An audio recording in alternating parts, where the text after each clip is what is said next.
For the next Texas principal standard that I've chosen, I've decided to go with Standard 2, Human Capital.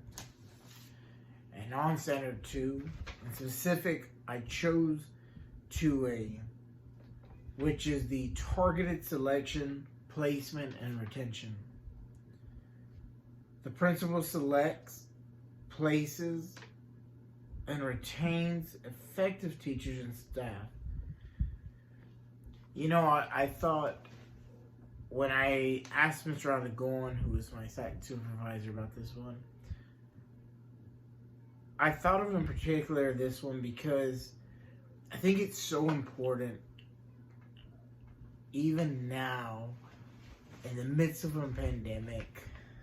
You know, and the reason I keep saying the pandemic is that I think this year in particular is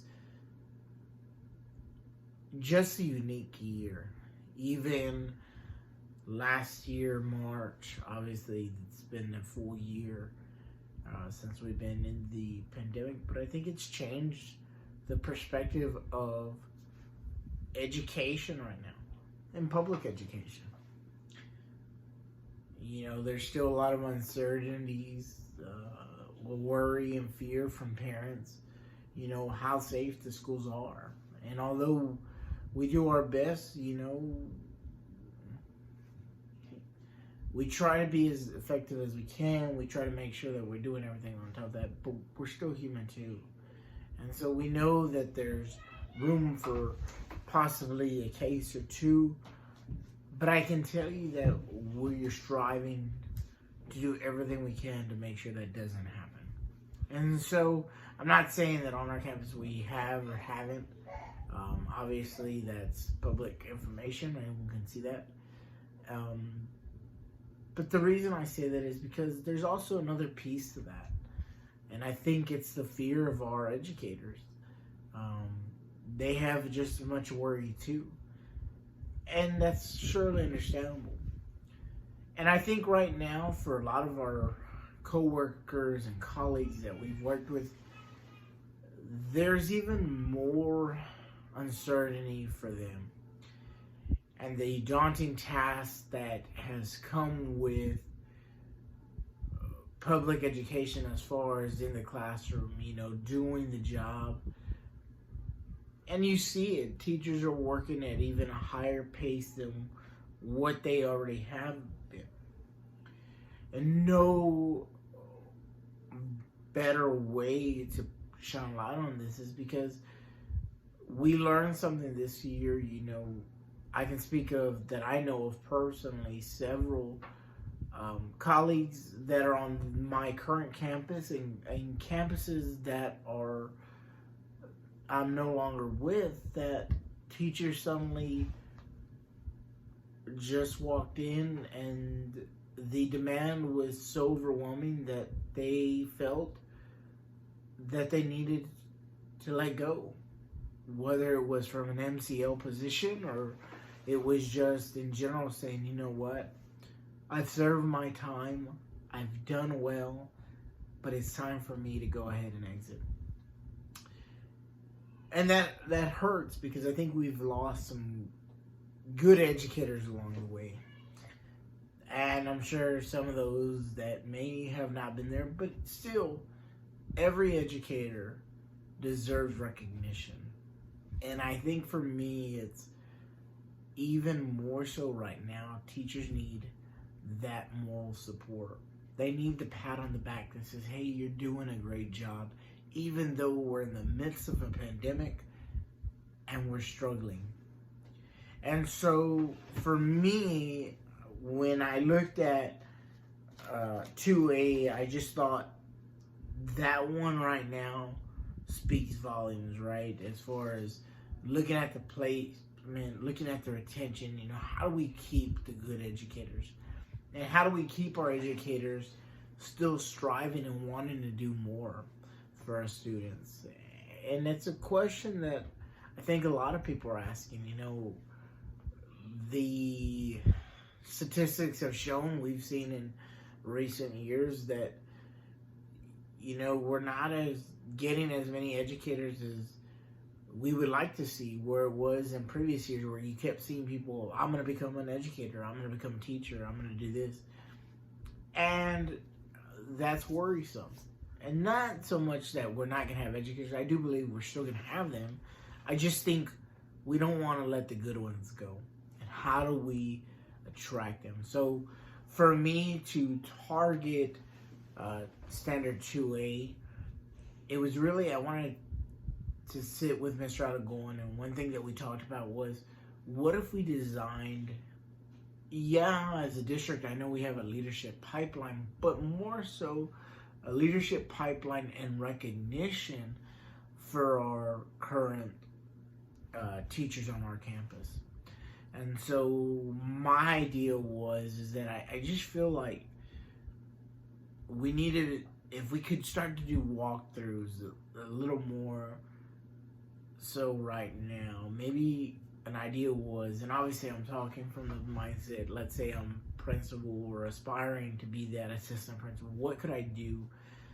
And maybe my thought was, what if we did a little more walkthroughs and just dropping in and seeing what our teachers are doing, and just whether it was small certificates, whether it was just, you know what, that extra gene day, or here's a small little token of appreciation, whether it was a candy or a gift card, a $5 gift card at Starbucks. I don't know. I just feel like we need to do something a little more so to show that we're there, we understand, we're in the trenches with them, we're getting it through the midst of this pandemic. But in order to do so, we need to be on each other's side. And I think right now there's so many, you're starting to see a lot of teachers who might have not been in their strong suit in an average year. But right now, there are a lot of teachers that I've seen that personally that may have not been in their strong suit, but this right here has pushed them to the next level. And I think that we can design a leadership pipeline for our campus and tracking, where do you want to aspire to be? For myself, I saw myself as being in the classroom, but I knew that eventually I wanted to become an assistant principal or a principal one day. And I think sometimes we don't actually ask our teachers. I think we just keep going, right? Because that's the mindset that we have. Or I know that when I was going, I don't think I was really ever asked that question until I was at a PD one day, and they said, what do you feel like, where do you feel like going, or what do you feel like being? And I think we just need to draw more attention to that, because we definitely don't want to lose a good teacher to another campus. A good teacher deserves to be on our campus, but I think we need to design something that helps track their progress. And yes, T-tests and the observations and the formal observations and those things, they help guide our teachers and build their stamina as far as development and growth as educators. But I think we need something else that looks beyond that says, where do you see yourself in year 2, year 5, 10, and so on?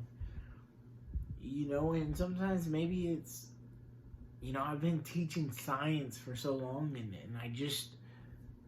you lose that passion. Maybe they have another area that they have a license in or a certificate that they want to teach in. Maybe that's what they're aspiring to do. Or maybe it's, I really see myself going to become the district curriculum and instruction personnel, or I see myself becoming an AP, or I see myself as a guidance counselor. And I think there's room for opportunity and growth. And I think what I've noticed, being in the restorative discipline interventionist, is that I get to see the best of both worlds, because I get to see a lot of the admin side of things, but I also get to see the other side of the educator's perspective. And I think for me, what I've noticed is that we need to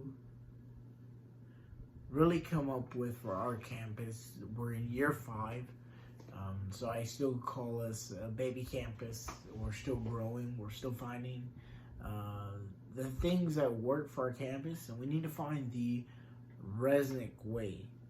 And that being, I felt that when I asked Mr. Aragon, I said, would it be okay if we kind of design something to where we do these check-ins on teachers, see what they need, get a better understanding of, hey, where do you see yourself, and then developing that kind of growth chart to say, okay, you want to aspire to be this, or maybe it's you want to aspire to be a master content lead. How do we get there? Yes, given the data, you show your leadership skills, you're a team player, you're going above and beyond. And maybe it's not just being a master content leader, maybe it's just being a leader of an organization, or seeing the strengths they have and realizing the strengths that they have, and then targeting those to help attract them to do more, that they feel welcome and invited in the campus, that they want to take part of and give more toward it. And so my idea is that I designed these recognition points. Another thing that we talked about was this: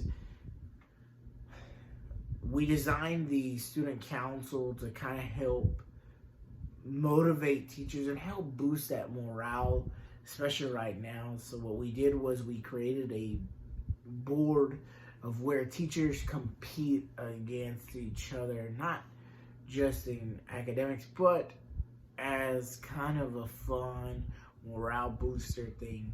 And it's fun because our students get to take initiative in this and help as a classroom build the teacher morale and build the classroom morale and that environment of feeling a part of each other and their growth and development. And so a couple of things we've done are door decorating contest, or even, who's going to get the best scores. And on these bulletin boards, teachers have created their own classroom team names. And so on their team names, obviously we put right next to it the actual teacher's name. So one example is Miss Habe, and Miss Habe is, the sign. Actually, one example is Miss Habe, and Miss Habe's class in particular is, her first period is science, so they went with, something dealing with science, and their team name is really unique because it makes them feel a part of something together. And so right now, Miss Habe is actually leading for the 8th grade, which is fun because we are giving out ribbons that first, second, and third place get to show off and hold on their doors. So it's really neat, I think, for teachers to feel that recognition, right? Noticing that, hey, we're doing something that's not only going toward ourselves, but it's also giving back to the kids, and together it makes it just fun and inviting. And so I think that kind of helps me understand a little bit about 2A. And more so, I feel like in the retention era, I think, developing a program or coming up with an idea as to, hey, what's the growth mindset, and going forward from that. Another thing that, in talking to Mr. Aragon, that I've noticed, so previous campuses that I've come from had this, and I think, I was at Resnick in year 2, 3, and now, and maybe, I don't know, I hadn't seen it then, I don't know if it's there now, but I know that for me is when we get new teachers to our campus, or even new teachers in general, designing a mentorship program, especially for new teachers, right? I feel like we could do a little more as designing something to help with easing that calm, because when you're a new teacher, there's so much going on. You're going to all these PDs, teams, learn how to input grades. And if you don't have anyone there to help you or guide you, you're kind of looking around and saying, who's going to help me? What can I do? So I really think for me, it's designing that program to help build the mentorship and be inviting to new teachers.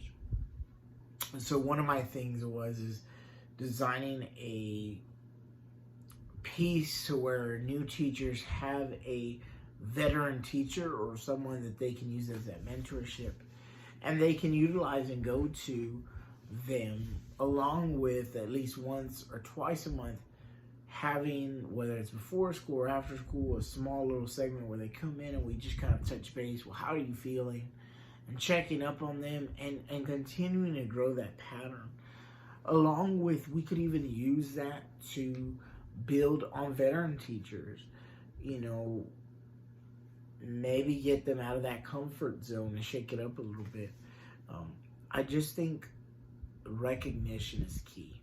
I think we have to, instead of just looking at sometimes the negative, we have to praise them when they're on their high. And it's okay to, when they're on their low, say, you know what, maybe we can do this a little bit different. But I think it's all about praising them when they're on their top. Not just on academics, but even on little things, about doing things for kids that go above and beyond. Creating newsletters that say, hey, great job, so-and-so. You did amazing this week. Thank you for being on time for bus duty. Or thank you for stepping up or helping that student even though they weren't your student, or taking in, or just being a team player. So I think for me, it's really showing the different awards and that newsletter that I have in mind, and building it on Canva, and being able to absolutely recognize teachers because they deserve it.